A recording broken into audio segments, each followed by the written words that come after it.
So, with I didn't talk about this yesterday. I was thinking about it, but I was like, nah, I really don't have anything to say on it.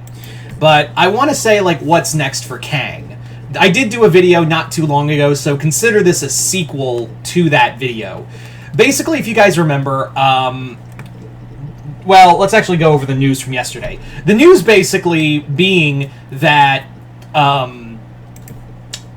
Jonathan Majors, the actor who played Kang the Conqueror, has been cut from Marvel after the guilty verdict, which we're not here to debate. We're not here to talk. I will say that, like, not good. Not good. You know, that what he did was not okay. Let's be real. But that's all I'm going to say. What he did was not okay. And now the question remains, where do we go from here with Kang? And a few things have happened. That apparently, one, they've gone back from calling it Kang, the Kang Dynasty, Avengers 5, the Kang Dynasty, to just calling it Avengers 5. So there is that rumor that that Variety did talk about of, like, having Doctor Doom fill in for the role. But I was talking to Jason, and this is something a lot of people have brought up before, is that why not? You've already thrown your chips in with Kang. Why not just go full Kang and save Doom for later instead of trying to rush him? Now, while a lot of us would love to see Doctor Doom in here, and I would not be shocked if, like, next D23 they reveal Avengers 5 Doom War. I guarantee you that's what they'd call it. I guarantee you they would call the next Avengers movie, if they rolled with Doctor Doom, Doom War. And then roll into Secret Wars and base it more off the 2015 movie, the 2015 event rather than the original Secret Wars. But I digress. Sorry, I lost. I've had a long couple of days at work, and they're really starting to drain on me. Anyway, point being is that I think it's better if we just roll with Kang. Save Doom for another time. I don't think it would be best if you use him right now, unless you have a good story and know how to. But we're so knee-deep in Kang and how you've built him up. It's important that you do something with that, you know? Unless they do this hand-wavy thing of, like, saying, oh, Doom killed the Council of Kangs. That's how badass he is. He got the Infinity Gauntlet and, like, killed the Council of Kangs. Or something like that. I don't know. But I think it's better if we just roll. We're here with Kang, you may be saying, well, they can't recast him. Right, because Mark Ruffalo was totally the Hulk in the 2008 movie. And, you know, Don Cheadle was totally Rhodey in the original Iron Man movie, right? Right? Like, look, guys, and also, how many actors have gone through Heimdall, right? Like, not Heimdall, what's his name? Fandral. You know, how many actors have played Fandral in the Thor movies? Like 3. I swear to God.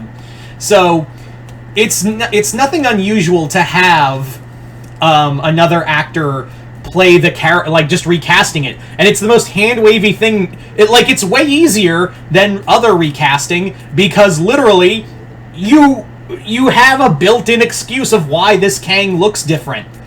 It's a variant. It's another variant. Like, this is the actual Kang the Conqueror, and the other one was a variant who was close to him, but this is the real Kang.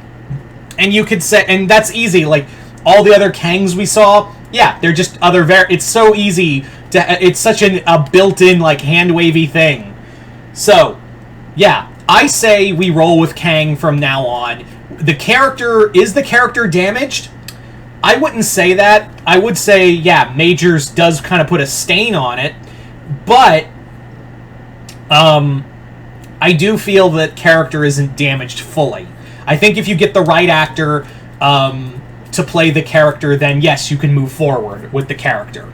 I do say that is probably what Disney's thinking, is that the character, since it was connected to Majors, is it may be damaged. But then again, like, the same thing with, like, you could make that, like, they didn't do that when, you know, they recast Edward Norton to Mark Ruffalo as Hulk, or Terrence Howard as as War Machine. Didn't do that. Anywho, it's now the question of, if you roll with Kang, if you go with Kang from here on out, who do you get to play Kang in this upcoming story, like in this series? I have about like 2-3 actors that I could totally see playing Kang, but the thing of it is that one of them might be a little dodgy to get, because I don't think he'd want to come back to Disney, and that's John Boyega. John Boyega would be a really cool Kang. He is... I can't believe how many people have, like, slept on him. And yeah, Finn was not a great character, like, got cheated so hard in the Star Wars sequels. And that's why I don't think he'd be willing to come back, because he got so fucked over. But Boyega, I think, could really capture the intensity of Kang, and again, Boyega's a highly underrated actor. I don't know how many people have, like, slept on him as an actor, but I'm like, guys... I know you all know him as Finn, but, like, dude, he's really fucking good.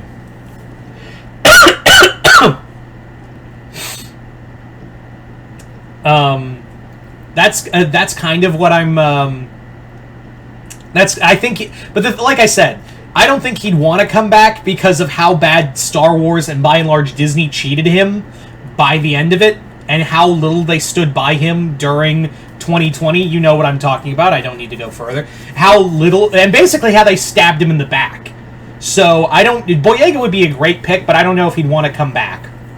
Now, the other 2 actors I could totally see being really good as Kang. The first being Christopher Obey. Most of you guys would know Christopher Obey. He isn't really a major actor, but he's definitely got, like, this intensity to him and some of his characters that maybe go, I could see him as Kang. Christopher Obey, most of you guys would know best as Anubis from American Gods. He's a underrated actor. He's very intense, and he can be a brutal, like, I think he could bring, like, this kind of cold, calculating, personality that Kang is known for. The other actor I would say, my pick for Kang would be, Lakeith Stanfield. Great actor. Most of you guys would know him best. He was in Haunted Mansion. He's in this upcoming movie called The Book of Clarence, and he's best known for Sorry to Bother You. I like Haunted Mansion. I really enjoyed it, and he's definitely a major factor of it. I think he's kind of an underrated pick, but he has definitely got some major acting chops, and I think if you give him the right script, he could be an intimidating villain. So yeah, do I think they should go to Doom? Thinking about it, not really. Save Doom for another time, but I will say, you gotta roll, like, you've rolled the dice with Kang. Majors did what he did, which was wrong. Let's not beat around the bush. But now, you gotta keep trucking along, Marvel. You have brought in this Kang storyline, and if you bitch out, you have basically... I think, honestly, if they bitch out and go to Doom, which, don't get me wrong, I'm not trying to, like, shit-talk Doom or anything, like, the idea of bringing in Dr. Doom, especially since I've heard the rumors that Cillian Murphy is the frontrunner to play Dr. Doom, which would be awesome. It's the thing of it is... The thing of it is that, you've rolled the dice with Kang. You're knee-deep in this shit. You have built him up in Loki and Ant-Man and the Wasp. You gotta go now. You gotta keep moving forward. So there you go. So you guys tell me in the comments below, what do you think? What is to be done with Kang in the MCU? Or should they go to Doom? You guys tell me in the comments below. Just comment below, let me know. Once again, hope you all enjoyed this. I'm Mr. Multiverse. I'll see you next time in the Multiverse.